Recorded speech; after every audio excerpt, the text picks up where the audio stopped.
Alright. Hello, kamusta kayo? Sir Lopet here at welcome sa panibagong video lesson. Ang gagawin natin ngayon is we're going to derive the four kinematic equations and their various forms through algebraic methods to solve uniformly accelerated motion. So kapag sinabing uniformly accelerated motion, kasama na dyan yung horizontal and vertical motion. So magde-derive tayo dito, kaya mag-ready kayo. So learning objectives natin, yan, pwede nyo namang basahin na lang yan. So, diretso na tayo sa ating lesson proper. So, dito, meron muna tayong kailangan na mga reviewin at ito yung gagamitin nating mga variables. Yan. So, gagamit tayo ng letter U. Yan. Letter U ay gagamitin natin for initial velocity. No? Yan. And tandaan nyo din na aside from U, gagamit din tayo ng letter V. So, yung V naman ay initial or the final velocity. Gagamit din tayo ng A for acceleration, T for time, and S, letter S, para sa displacement. Then, yung mga units nila, nandyan. Napag-aralan na natin yan. Para lang aware tayo mamaya sa mga unit analysis. Okay, so we are deriving the first kinematic equation. Okay, so may step by step dito, so ipapaliwanag ko sa inyo. So, dito tayo sa first kinematic equation. Yan. Sabi nito, let us start from the definition of acceleration. Okay, so acceleration is equal to V minus U over T. Yan po ang formula ng acceleration. Ano ulit yung V? Yung V yung ating final velocity minus the initial velocity. Yan. So, acceleration is equal to V minus U. Kung ano yung values noon, divide mo sa time. Yan. So, makukuha mo na yung acceleration.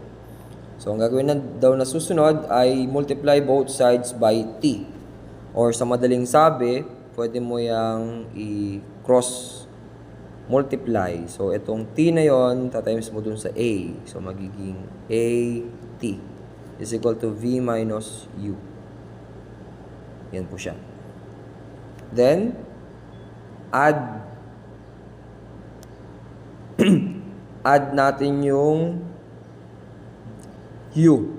Yan. So, i-add natin yung U. So, para mangyayari lang dyan, itong minus U na yan, lilipat dun sa kabila. So, para magiging 80 from minus U, magiging plus U is equal to V. Yan. And then, applying the identity property of equality, V is equal to 80 plus U. Or pwede mong unahin yung U. V is equal to U plus AT. So, yan ang ating first kinematic equation. So, V is the final velocity. So, kung gusto mo rin malaman yung final velocity, that is initial velocity plus the acceleration times the time. Yan. So, second equation tayo, second kinematic equation. So, meron tayong tinatawag na average velocity. So, for average velocity, meron tayong VAVG. So, the average velocity is equal to U. Yung U ulit is the initial velocity plus the V, final velocity, divided by 2. So, yan nga naman yung average, di ba? So, yung initial tsaka yung final, ipag-plus mo lang and then divide mo sa 2. So, yun yung magiging average velocity. Gagamitin natin yan. And take note, meron tayong formula for displacement. So, the formula for displacement ay S is equal to the average velocity. Yan. Times the time. Yan yung formula niyan, di ba? So, kung hindi kayo familiar dito, okay lang naman. So, S again is the displacement is equal to the average velocity times the time. So, gagamitin natin yon to substitute. Okay? Ibig sabihin, ito mismong average velocity na yan, which is u plus v over 2, ipapalit natin itong buong ito dito sa average velocity.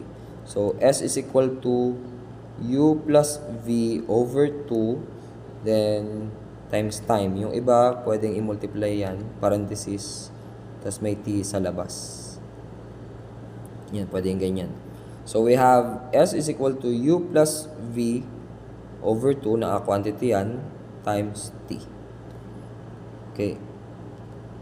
Tapos, gagamitin natin yung first equation na v is equal to u plus at. Saan natin magagamit yan? So, yung v natin dito na final velocity, papalitan natin nito. Yan. Kasi this time is, I guess, S naman yung gagamitin natin. So, we are finding the formula for the displacement naman. So, S is equal to, copy lang natin yung u, plus this time yung v natin na ilalagay ay itong u plus at. So, u plus at. And then, meron niyang over 2. Then, don't forget, meron pa tayong t doon sa labas. Tapos, isi-simplify lang natin. So, by simplifying, makukuha natin ay ito.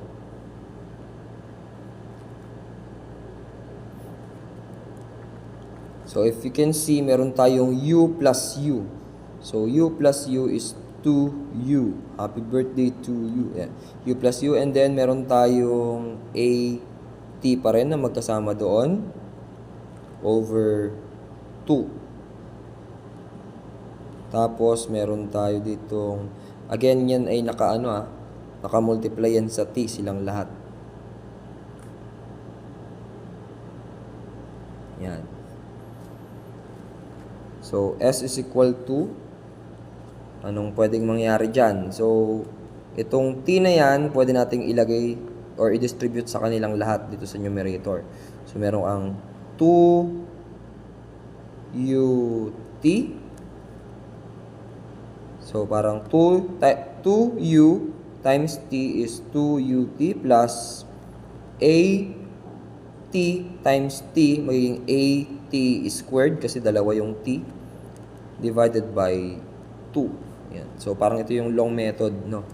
Yung dito kasi sa ChatGPT, ano na yan? Short method na yan. Para iniisip niya, sobrang galing mo na. So, itong 2 na to, pwedeng ma-cancel yan, or pwede muna silang paghiwalayin. So, 2ut over 2 plus at squared over 2. And then, S is equal to, maka-cancel na tong 2 na yan. So, matitira na lang is ut plus, meron tayong at squared over 2. Ito may invisible na 1 dyan. So, pwede mong kunin yung nakahiwalay. 1/2 of at squared. So, I guess ito rin yung nandito sa ating formula. Ayan. So, therefore, the second equation is S is equal to ut plus 1/2 of at squared. Take note, 4 ito. So, nasa pangalawang equation pa lang tayo. So we have the first, ayan, and we have the second equation. So, ganyan siya i-derive. So, pwede nyo naman panoorin ulit. How about the third equation, third kinematic equation?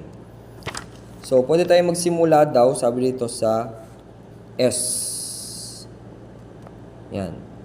Yung displacement is equal to the average velocity, yung u plus v over 2 times the time. Yan. And then sabi niya, galing daw dito sa time, meron kasing formula, di ba, na time is equal to v minus u over a. Ito naman yung nanggaling naman to sa formula ng acceleration.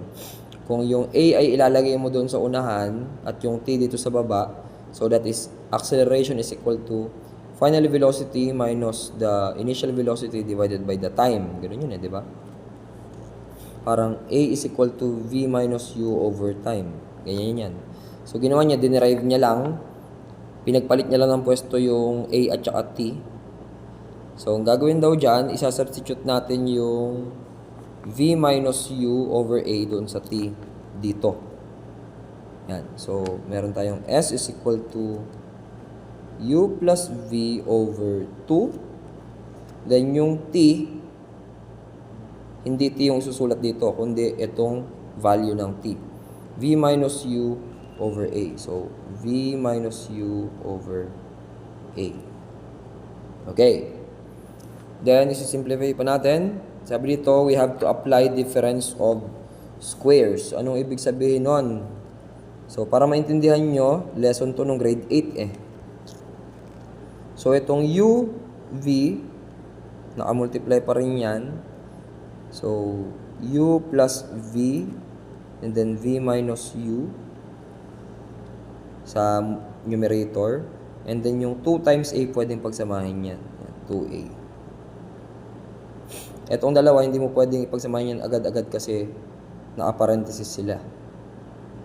So, mangyayari, itong 2A na yan, tatalon dun sa kabila, sasama dun. So, magiging 2AS is equal to copy lang U plus V, then V minus U.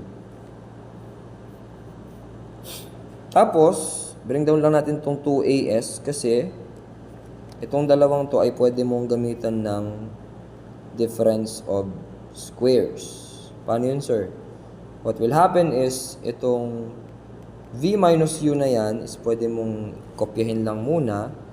Multiply mo siya sa U plus V na pwede mo ring isulat ito as V plus U. So, pwede mo lang gawin yan kung plus. Yan. So, pwede natin gawin yan kung plus yung operation. Yung U plus V ay naisusulat din as V plus U. Pero kapag minus, kung V minus U nandyan, V minus U pa rin. Now, yung difference of squares na sinasabi niyan is yung magpo-FOIL method ka. V times V is V squared. Negative U times V is negative UV. V times positive U is positive UV. And then negative U times U ay negative U squared. So, since ito ay parehong UV pero negative isa, positive yung isa, cancel na yan. So, ibig sabihin, itong V squared minus U squared, ilalagay natin dito. V squared minus U squared. Ganon pala yun. Okay.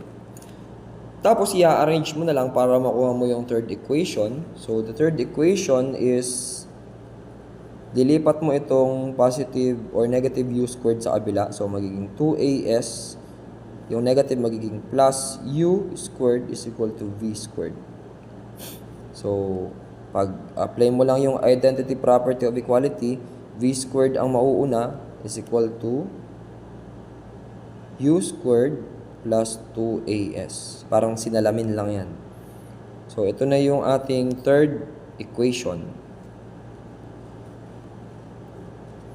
So, kung gusto nyo makuha yung talagang formula para sa V, para mawala yung squared, square root mo lang yan, both sides. So, magiging V is equal to square root of U squared, the initial velocity, plus 2AS.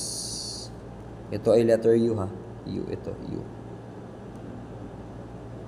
U squared. Yan ang ating third equation.